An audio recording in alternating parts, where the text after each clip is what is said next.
Magandang umaga po sa ating lahat, mga kapatid. Magandang umaga po, Father. Unang Sabado ng buwan ng Oktubre, ang buwan ng Santo Rosario. Ipinagdiriwang po natin ang kapistahan ni San Francisco ng Assisi. At sa ating pagninilay, magandang simulan natin ito sa pamamagitan ng kapistahan ating ipinagdiriwang. Kilalang kilala kung sino si San Francisco ng Assisi. Marami ang nakakaalam kung ano ang buhay mayroon siya at kung papaanong ang buhay na ito ay inialay niya sa Diyos. Di ba alam nating lahat na si Francisco ay napapabilang sa mayamang angkan, mayamang pamilya. Pero sa pagkarinig niya sa Ebanghelyo ng ating Panginoon habang siya ay dumadalo sa pagdiriwang ng misa, siya ay masyadong naantig, masyadong tumama sa kanyang puso ang salita ng Diyos. At ang salitang ito ng Diyos na kanyang napakinggan ay nagsasabi, kung ibig mong maging ganap, ipagbili mo ang iyong ari-arian, ipamigay sa mga dukha ang pinagbilhan, at sumunod ka sa akin. Itong mga salitang ito ay tumimo na napakatindi sa puso ni Francisco. Kaya iyon ang kanyang ginawa. Yung kanyang bahagi sa kanilang yaman, ipinagbili niya at ipinamigay sa mahihirap ang pinagbilhan. At hinubad niya ang kanyang magara at magandang damit at nagsuot ng sako.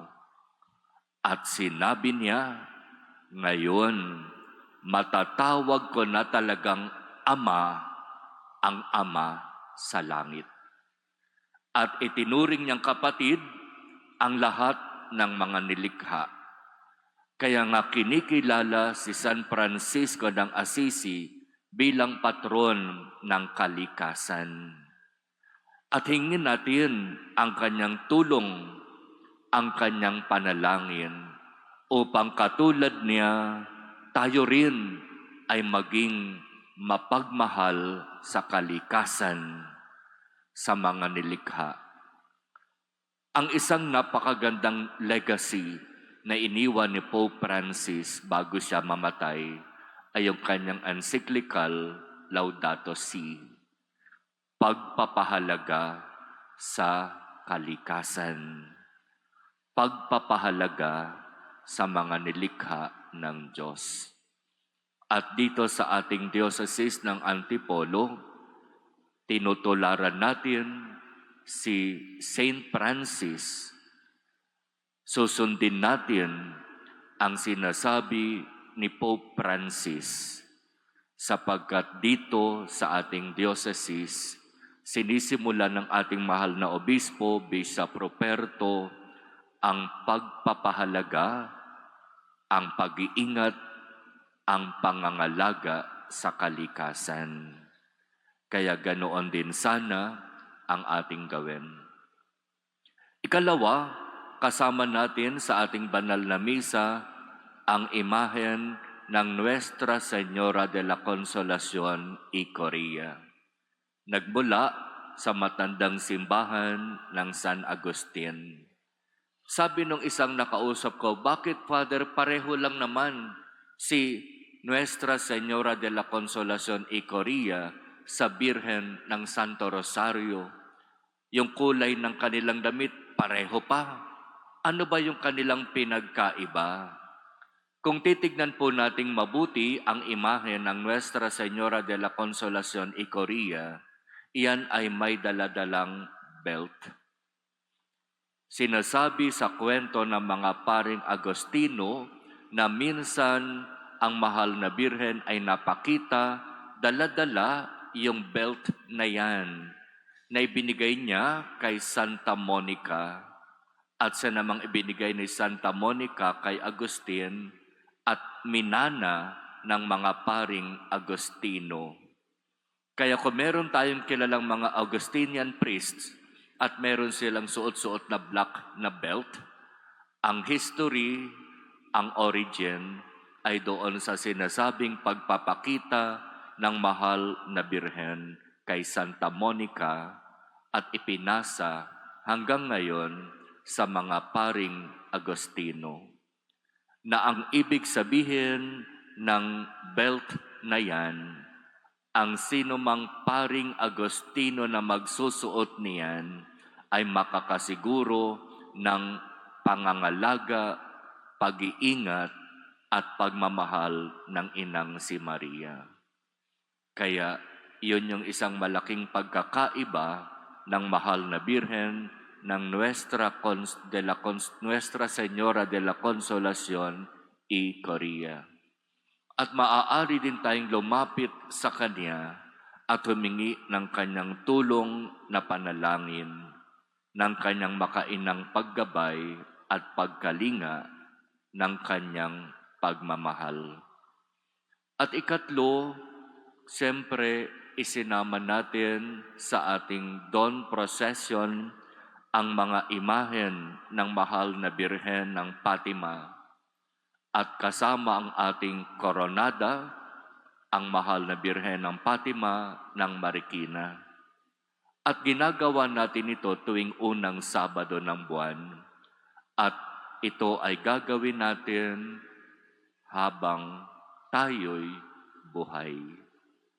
Tuwing unang Sabado ng buwan, ipapangako natin sa mahal na ina na susundin natin ang kanyang hinihingi at ipinapakiusap nung siya ay nagpakita doon sa Fatima sa 3 bata. Ang kanyang pakiusap, ang kanyang hinihingi, magdasal ng Santo Rosario, mag-alay ng sakripisyo para sa ikapagbabalik loob ng mga makasalanan. Itong buwan ng Oktubre, na buwan ng pagdarasal ng Santo Rosario, ay ipinapakiusap din ng ating mahal na Santo Papa Pope Francis na talagang pakinggan natin ang pakiusap ng ating mahal na ina. Magdasal araw-araw ng Santo Rosario para sa kapayapaan ng buong daigdig at para din sa kapayapaan sa ating bansa, lalo na sa ngayon nahaharap tayo sa matinding pagsubok dahil na rin sa hindi magandang gawa ng mga kapatid nating ang inisip lamang ay ang kanilang sarili. Kaya mga kapatid, manalangin tayo ng Santo Rosario, mag-alay tayo ng mga sakripisyo hindi para sa ating sarili, kundi para sa kung ano ang hinihingi ng ating inang si Maria. Ang pagbubuhat ninyo sa mga imahe ng mahal na birhen sa inyong kaliwang kamay at ang kandila at rosaryo sa kanang kamay ay isang malinaw na sakripisyo. Alam ng Diyos iyan. Nakikita ng Diyos iyan.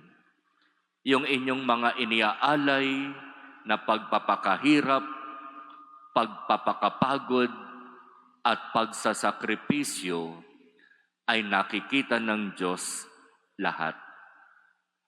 Alam ng Diyos lahat. Kaya nga napakaganda itong narinig natin sa ating ebanghelyo. Mismong sa bibig ng ating Panginoon nanggaling, mapapalad kayo sapagkat nakikita ninyo at naririnig ninyo ang mga bagay na nakita at narinig ninyo.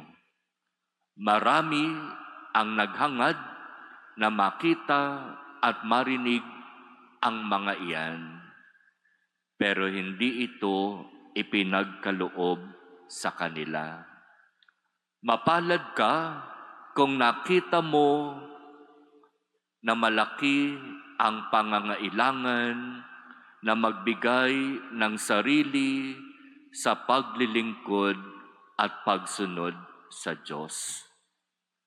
Marami hindi nakikita ang importansya at kahalagahan ng paglilingkod. Mapalad ka kung nandirito ka na ngayon.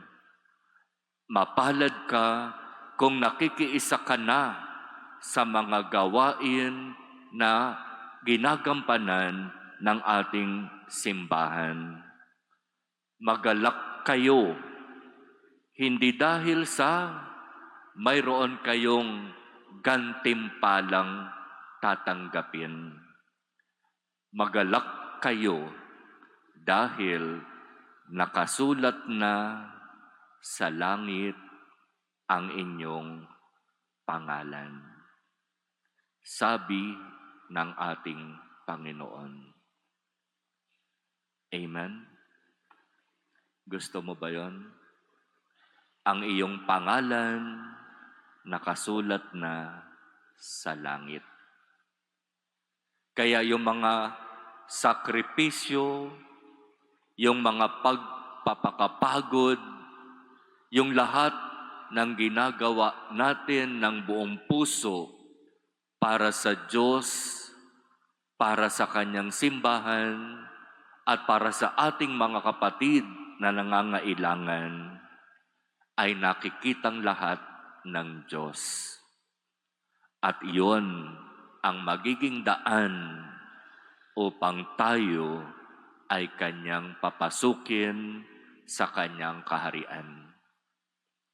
San Francisco ng Assisi, ipanalangin mo kami.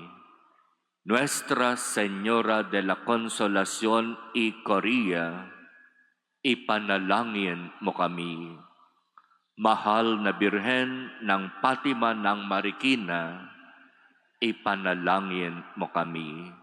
San Pablo ng Cruz, ipanalangin mo kami. Amen.